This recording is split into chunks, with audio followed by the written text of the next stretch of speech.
if it's a nasty diagram, just write it down. It'll remind you everything. So you kick this thing up. He has the weight, which the weight is 490 because his mass was 50. And then that, and then that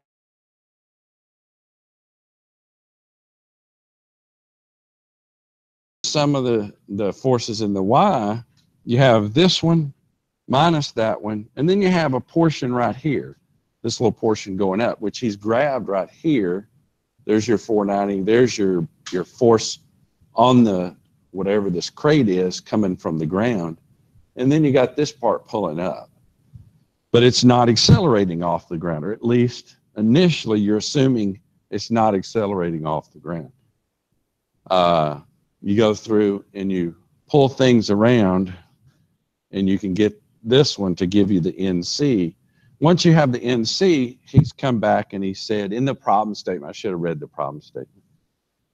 He says the coefficient of friction is 0.3. Do y'all remember that? The coefficient. So you just multiply that normal times the 0.3 and you get that. That has to offset that. Well, this is too big. This is larger than that. So it turns out it has to have some acceleration to the right. So because of that, it's pulling. Now what he's saying is, at this point, okay, now you stop right here, you realize I'm not changing any forces. I'm pulling at 400. It stays 400 the whole time. I'm just pulling the thing over my back and walking and pulling it with 400. As a result, none of these forces change with time. As a result, that has to be a constant. Does that make sense?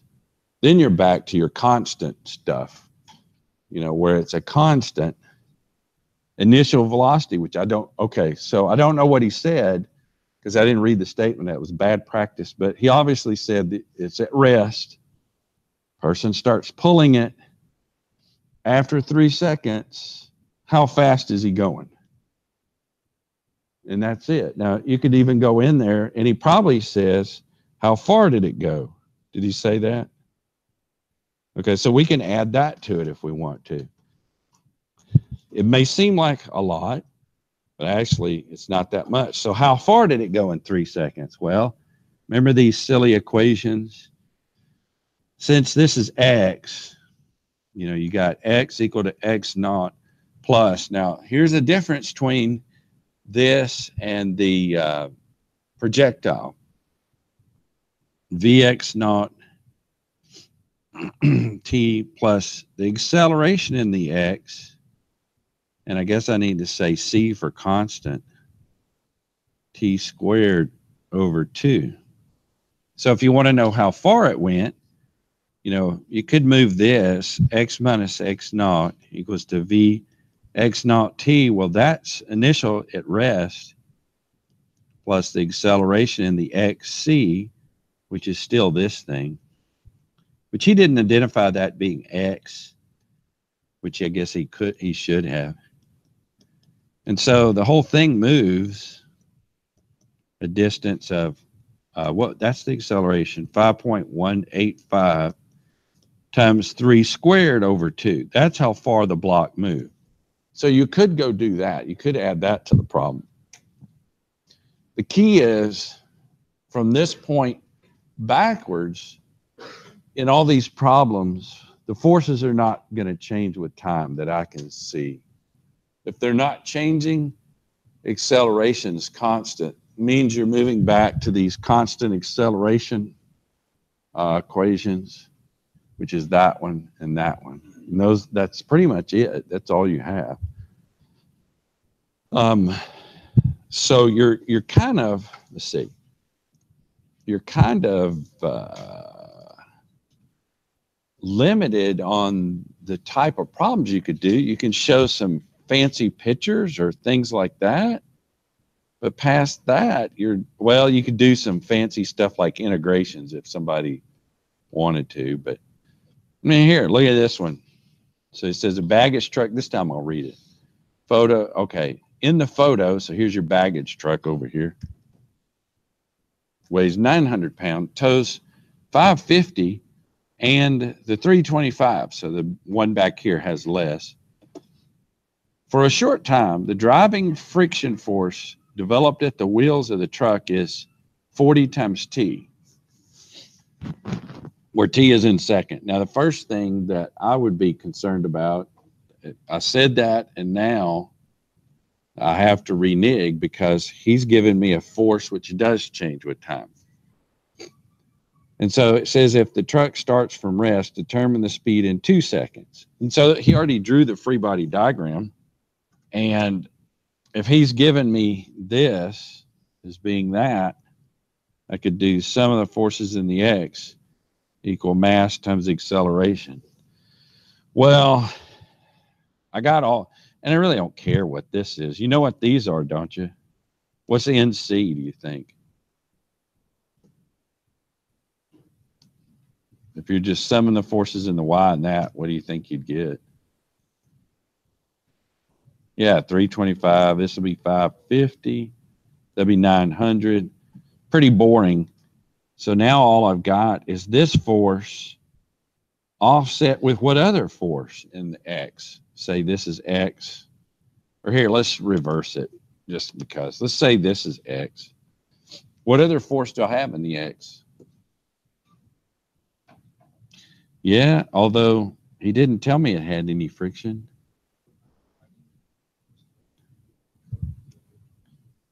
Yeah, well, okay. So, yeah. So he's saying FAs. So really, all I've got is something somewhat boring. What did he say? 40 T is equal to the mass. Well, geez, 900 plus 550 plus 325, and I don't care what that is, but it's divided by 32.2. That'll be that slug. And then the acceleration as a function of time this time, because the force is a function of time. So you take this mess, divide it under there, and then he wants to know, determine the speed at 2 seconds. If I had acceleration as a constant times time, which I'll look down, I'll let him do the math. How would I find, did he say it was rest? Okay, the truck starts from rest. How would I find the velocities? If I was given the fact that, yeah, so if I had an acceleration equals to some constant value times time, then dv dt is equal to acceleration. Just move this thing over there and then say dv integration from v0 or v at t equals 0 to the velocity equals to the integration of my constant, whatever that was, times time, d time, from 0 to some time t. So then I should have that constant, what, t squared over 2? And then I could say from t to 0. But if this is 0, then I just get the velocity is equal to whatever that constant is divided by 2. T, what did I just do? That looks like a 3. That's supposed to be a 2. And so I just put that in. Now let's see if I'm right or if I'm so far off. Key is I don't feel like adding 900 to 550 by 325, then dividing that by 32, then move it on the other side. Let's see if he does that for me. Let me get rid of all this red marks first. Oh, wait, where did it go? Okay. So here we go. He's got this. Okay, he did it for me. It's 0.7256. So here I go. I say something. The first thing I have to do is renege on what I said. Most of the time, I'll say most of the time, the force is constant. So here you go. First thing you have is acceleration as a function of time. What does he do? He integrates it, puts it in at 2 seconds, and then he says at 1.45 feet per second at 2 seconds. Now, I don't know what he's doing here. Oh, he's wanting to find the tension in the first rope. Did he ask for that? Oh, okay. Well, sorry about that. Notice what it is. What do you think it is? Okay, well, now this is not a fair statement. I was about to say, if you have an equation that says the acceleration is equal to 0.7256 times time, the acceleration always looks like this. That's not going to be very realistic. But maybe we'll find another problem where this is a little bit different. But what I was getting at is this force and that force at any particular time, do you expect them to be the same?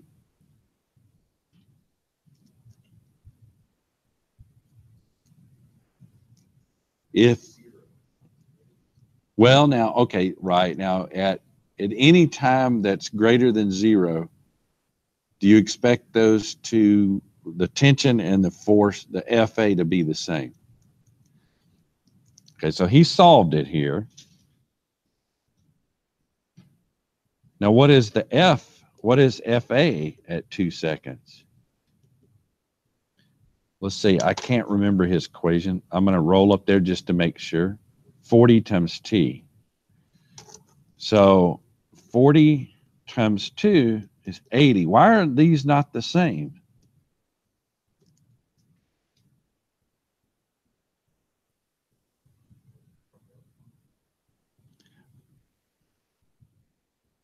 Getting close. They're not the same because it's accelerating. They would be the same if it stopped accelerating. But the fact that it's accelerating means by nature it can't be the same. In other words, if it wasn't accelerating, this term would be 0. And if it's not accelerating, then they are the same. Because look right here.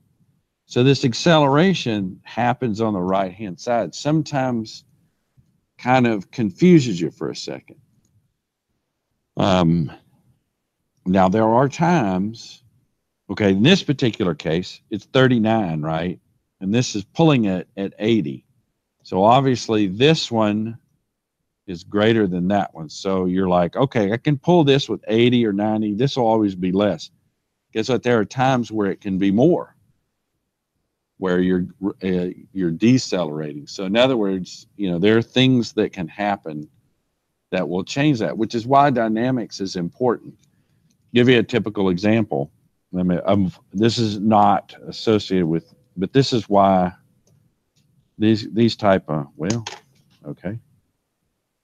Oh, I was pushing the wrong button. So you have an object sits here, cantilevered, put 10 pounds on it, and it doesn't break. Then you drop 10 pounds on it. Do you think you can, let's say this thing could take 50 pounds and not break, but at 51 pounds it broke. Do you think I could find a height to drop that from to break that? And in fact, I can. And so this is why dynamics is important, because, and this is also why when you, and vibrations is a good course to take on this. When you're in circuits, okay, so we were talking about circuits too a minute ago, and there's this e to the j omega t. Y'all love that, right? Or you have a magnitude times that. So you have an e to the j omega t. Then somewhere along the way in circuits, you should have e to the st. And this is a Laplace transform, and this is not. Now, in circuits, what happens is j omega t shows up because it's generally the steady state response. In electrical engineering, there's a reason for that, because usually if there's some type of damping in there, the transients will damp out, and those transients are not enough current or voltage, hopefully, to burn up your circuit. So they never really have, in electrical, they never really have, say, I got a factor of safety of this circuit that when I plug it in, it's not going to burn up. Generally, the resistors will take a whole lot more voltage than you're going to plug it in. Plug it in the wall, it's 5 volts. It may blow out at 100 volts. Well, it can do it. I've seen stuff happen like that, but usually it's very weird. Something happened with the power supply or something like that. So they generally don't concern themselves with transients. But if you dropped an object on here and it had some dampening, the response of this beam would probably start at 0 and kick way up, and it would basically do like this. What would happen here is it damps out, meaning when you drop the box on it, it's only transients. And what you're looking at is the part here, or maybe here. Usually the first peak will be the worst that you're interested in. This whole part is ignored. And in circuits, they'll take a box and they'll just put it out there, say some sort of thing, and start yanking up and down on it. And so you're yanking up and down on it. There'll be a little transient. It'll damp out, and then you'll get a steady state part. And so in that steady state, that's where the J omega is. The transient is not considered in J omega. In Laplace transforms, though, you can have both transient and steady state. Unfortunately for you and I, is most of the time in circuits 2 that Laplace transform is near the end of the course, if I remember right. And by that time, you're so tired of J omega that you kind of zone out and don't really notice the difference.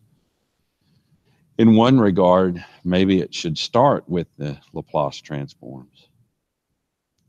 But I'm not teaching that, so here we go. Let's get rid of that. So where else are we? Okay, here's a lovely one. This one just, I mean, this one is a good evidence of why you want energy methods. A smooth collar, and thank goodness it's smooth, because if it was not smooth, it would be a nightmare. And I'll explain to you why in a minute. Is attached to a spring that has a stiffness of 3 right there. Its unstretched length is there, which is there, it's unstretched, right? If the collar is released from A, determine its acceleration and normal force of the rod on the collar at the instant when y is equal to 1. So the first thing he does is, you notice wherever you are, wherever your collar is, the force is going back in a different direction. So the angle here is different than the angle here, and the different than the angle here. So in other words, theta is a function of y, if you really think about it. So that's the part that's annoying. Now, okay, so the collar assumed locates arbitrary position. Furthermore, the collar is assumed to be accelerating, acts downward in the positive direction, and he tells you there are 4 unknowns, and those are the 4. And of course, when I scroll down, it's going to kind of disappear. So look at what happens to you.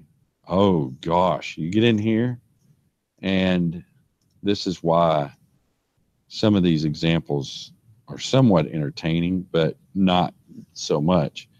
If you look at the deflection, it's a function of y. But also that deflection S is associated, you can associate it with theta. But he comes in and he basically says this, the tangent of the angle is that. So the angle is a function of y, which we were talking about up here. He figures out the function of y. Then he goes in and substitutes it in at that point, and he ends up with the acceleration below here. Now, here's the part. Okay, this problem required a little bit of geometry like that. He wanted to know the acceleration. How would you find the velocity? Now, this is jumping ahead, but how would you find the velocity of it at that point? Because here's the thing. You've got an acceleration of it right here, and you're coming up with the acceleration out of this. Well, you're coming up with the acceleration out of these 2 equations. So you got an acceleration. Does that acceleration, is it a function of theta, and therefore is it a function of y? And so how would you find the velocity then? Now the key here is it's smooth. And this is where the beauty of energy methods come in, and that is the only way to legitimately find the velocity is going through and, 1/2 mv squared. Remember these, 1/2 k delta square or delta squared mgh, all of those. So you start with the kinetic energy up here, the kinetic energy down here, and he told you it's at 1 meter. And you basically look at them, the difference between them, noticing that the spring stretched and created some, and you can work your velocity out quite simple there. You could go one step above it and then find the velocity above it and then subtract the two and find the acceleration. That would be easier to do than actually this problem. So there are certain types of problems that he never asks you the questions of how can you find the velocity from here? You could, but it would be a ever-living nightmare. The other thing is, what happens if there was friction? If there was friction, you would have a frictional force, say NC times, say, mu, and that would be a frictional force back up. Doing that adds a complexity to the problem as well, because then you've got a part that's right in there. In the NC, do you think that's a function of theta? Yeah, it's a function of theta too. So you could get yourself into a nightmare in some of these problems. So with that, okay, well, these are the classic ones. The classic ones that are used are the ones where there's a string connecting two masses. So earlier we talked about a single mass, which that's what that last one, that was a single mass. The one above it, that was really a single mass. I mean, you treated it as a single mass until you broke it apart. Then you could go up. That's a single mass. This is a single mass. They're all single masses until you tie them together with a rope. When you tie them together with a rope, you've got a different situation. You've got two masses. So what you have to have is you have to have a relationship between the accelerations of those masses. And that's where that stuff from chapter 12 comes into play. And so if you look at it, what you see is, what does he do? He goes in and he does that SA and SB thing. And he tells you, okay, ding, ding. So, and then that, so you get 2SA plus SB plus some delta is equal to, sorry about that, length. And so you get 2SA dot plus SB dot equals 0. For that matter, you just take two dots and you have the acceleration. So whatever this one is accelerating, say that one's accelerating at 2. And so if that one's accelerating at 2, then this is accelerating at 1. And so you get the relationships between the acceleration. That's what he does here. He writes the equation of motion for each block, each particle. You got two particles, but somehow I have to relate this acceleration to that. Otherwise, I can't solve the problem. The only way to solve it is he comes in, he calls them kinematics, which is the same thing. So he does the 2SA, 2S, or 1SB length. He finds out the acceleration of A and the acceleration B. Well, one's twice the other. And then you can do one of two things. You could take that as a third equation with these two.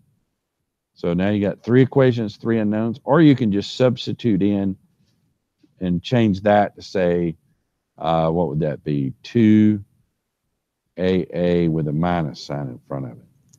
And then you've got two equations and two unknowns, acceleration A and tension.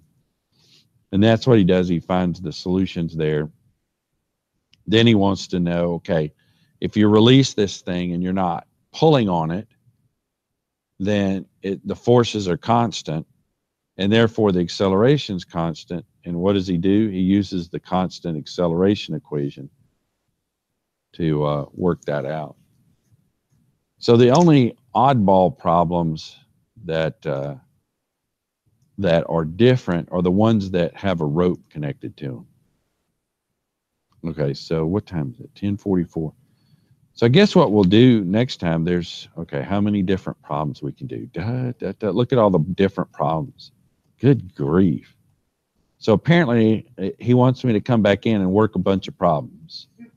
And then there's a whole pile of them in there. We'll do that. Then what you notice, we go straight in. It's the same sequence. Went in, that AN, you know, acceleration normal, V squared over R. So like you're going down the ski slope, and as you're about to jump, how much are you having to hold your body up? F is equal to ma. Your acceleration is something you're having to figure out. Or you're driving in circles in the car and you're having to hold yourself like this. You know, how much are you having to hold yourself as you're going in circles, you know? F is equal to ma, and A is nothing more than V squared over R. Then you get, so these are a little bit more boring. Then you get to the cylindrical coordinates. In the cylindrical coordinates, there's a weird thing right here. And we'll look at this, and it'll drive your brain a little squirrely. And he presents it in a weird fashion, but always remember the tangent to the particle path is the same direction as the velocity. And so if you can figure out the velocity direction, you can basically, that's what this tangent, that's what this tangent is. Now he's got a weird way of doing it. It's okay. It's all right. There's nothing wrong with it, but I like to think of it a little bit different. Okay, then he's got these, okay. And then what happens, okay, we do these, we do more of these, we do a lot of these, and then we do some more of these, and then we do a few more of these. Then we're not going to shoot any satellites, but this is all about satellites. And then it's over. Well, it's almost over. It's almost over. It's almost over. Okay, if you want to shoot some satellites, we can talk about that, and then it's over. So essentially he does like a planar motion, blocks sliding across surfaces, things with pulleys. Then he talks about you going in circles or something spinning around, or you're coming off of a, you know, V squared over R. That's it. Then he's talking about cylindrical things. That's it. So there's only, well, I would say I would classify this as 4. First type of problem is some block is sliding across something. Second is you got a block sliding across something, but there's a pulley connecting it to another block. And then you're going in circles, or you're coming off of a ski jump, or you're doing something like that. And then you got polar coordinates, and you're done. And so that's essentially all there is. I need to look at the problem set for this, but the fun part is work in kinetic energy. The problems that seem to be so monumentally complex become incredibly simple. So that's why I always say it's kind of downhill. But then in the next chapter, it becomes fun again with impact and stuff like that. Oh, shoot. Somebody pass around a sheet. Yeah, sorry about that.